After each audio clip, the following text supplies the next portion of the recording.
So you've tried every diet under the sun, and yet the stubborn pounds cling to you like a koala to a eucalyptus tree.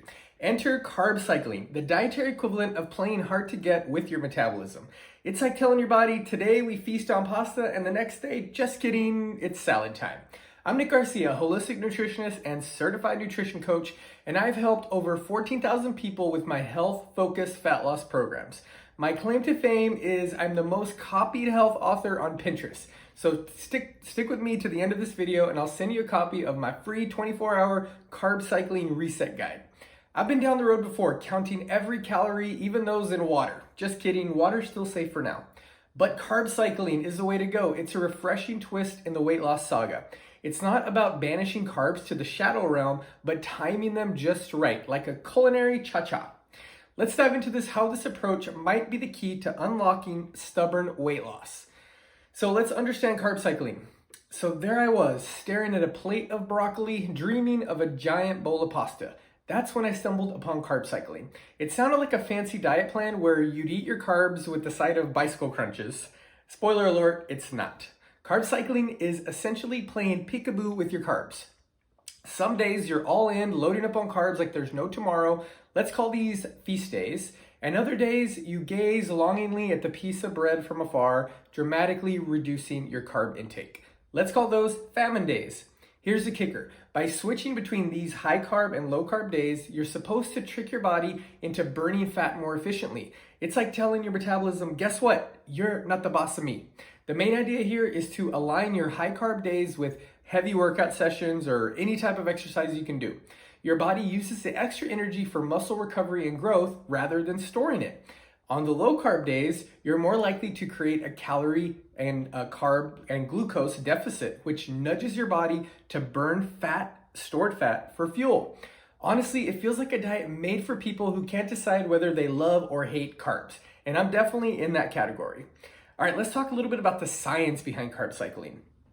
Diving into the nitty-gritty of carb cycling feels a bit like trying to explain quantum physics after a glass of wine or two or three. But hey, let's give it a try. The backbone of carb cycling rests on the principle of tricking your body, and believe me, our bodies are sneakier than a cat plotting world domination. On feast days, when you're feasting like a king on carbs, your body's insulin levels spike. This isn't an excuse to hoard all the pasta at the buffet, but hear me out. The spike in insulin promotes muscle growth and replenishment. It's like telling your muscles, hey, let's party. And like just any good party, there's recovery involved. Enter the famine days. These are the days your body goes, wait, where'd all the carbs go? It starts rummaging through your fat loss stores for energy, burning fat like I burned through my savings during a sale. It's your metabolism's way of throwing a tantrum, but in a way that favors your waistline. So if you mix these days up, keep your body guessing, and bam, you're not losing weight, you're outsmarting your physiology. I love to say you're touted to outsmart your fat cells, because that's exactly what we're doing. Sounds like a win-win, except for the carbs. They're still trying to figure out what hit them. How can you implement carb cycling into your life? So you decided to give carb cycling a try. Let me be the first to say, welcome to the roller coaster, my friend. Now, let's dive into the nitty-gritty of how to turn this theory into your meal planner's best friend. First up, knowing the difference between your feast and famine days is crucial. You'll alternate these days based on your workout schedule. This is an ideal situation. Emotional coping mechanisms for watching others eat donuts, or whenever your body starts whispering, hey, let's shake things up. For me, it's a delicate balance between I deserve pasta and do I really need to button these jeans today? To simplify, feast days are high carb. Think bread parties and pasta celebrations, within reason, of course. Nobody's saying you should inhale a pizza or two. Famine days. Low carb and high protein are your best friend with famine days. It's like pretending you're a sophisticated carnivore that occasionally enjoys a leafy schedule based on your routine is key. If you're eyeing those weights on Monday, Wednesday, and Friday, those ideally will be your feast days. You want to keep these to about 3 times per week. The rest are when you and carbs see other people, albeit temporarily.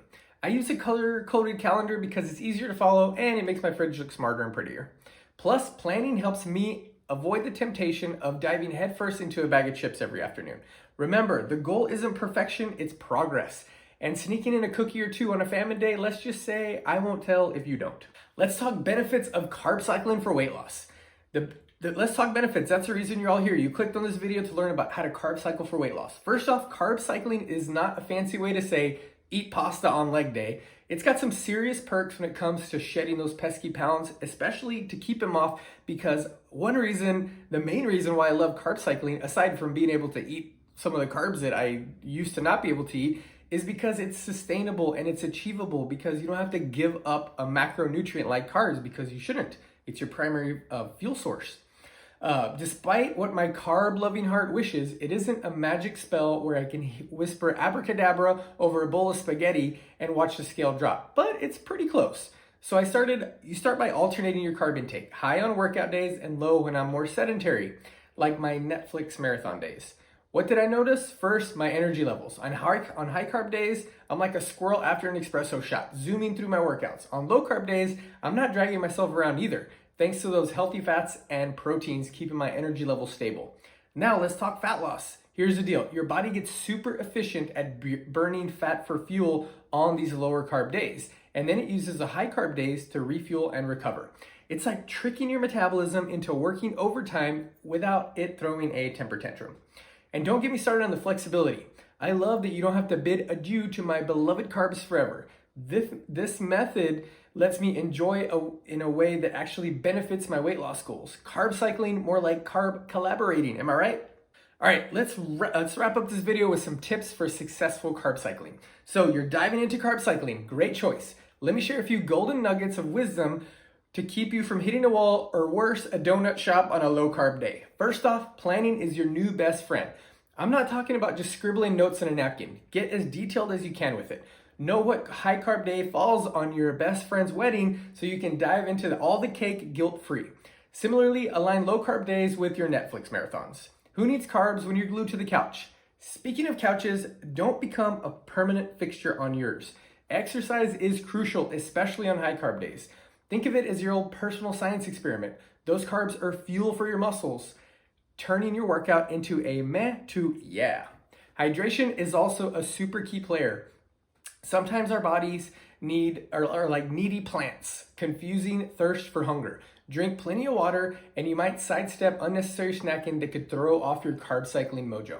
Lastly, listen to your body. If you're feeling more sluggish than a snail on a low carb day, tweak your plan a little bit. This isn't a one size fits all approach, just like with any diet. Not only do I love carb cycling, I love intermittent fasting, I love metabolic type diets, I love doing keto every now and then, but my favorite, I've written books on almost all the different types of diet, is hands down carb cycling. So find your sweet spot and own it. So there you have it, folks. Carb cycling isn't rocket science, but it might just be the next best thing to hitting your weight loss goals without bidding adieu to your favorite carbs. Remember, planning is your new best friend and your workout routine should be as well. It's like having a dance party on high carb days and a Zen meditation session on low carb days. And don't forget, staying hydrated is key, because nobody wants to be the person who mistook their thirst for hunger and ruin their carb cycling groove. Lastly, listen to your body. As with every diet, it's smarter than you think and will tell you what it needs. If it's screaming for a pasta party on a high carb day, then by all means, pasta la vista, baby. But if it's whispering for a chill day with fewer carbs, then it's time to embrace your inner Zen. Happy carb cycling. Thanks for watching this video. I hope I didn't ramble on too much. As a gift, I'd like to share my 24-hour carb cycling guide, which will give you even more ideas, and it will help you actually schedule out your high, medium, and low carb days. All you have to do is click the link in the first comment, tell me where to send it. I'll send you my 24-hour carb cycling guide, and I put together a little bonus of my 10 favorite hormone balancing drinks. I hope you liked this video. Hit that like button, and better yet, subscribe to my channel for more information on carb cycling, intermittent fasting, keto, and my ultimate favorite to go with carb cycling is a metabolic way of eating for health-focused fat loss. It's all about getting healthy to lose weight, not losing weight to get healthy.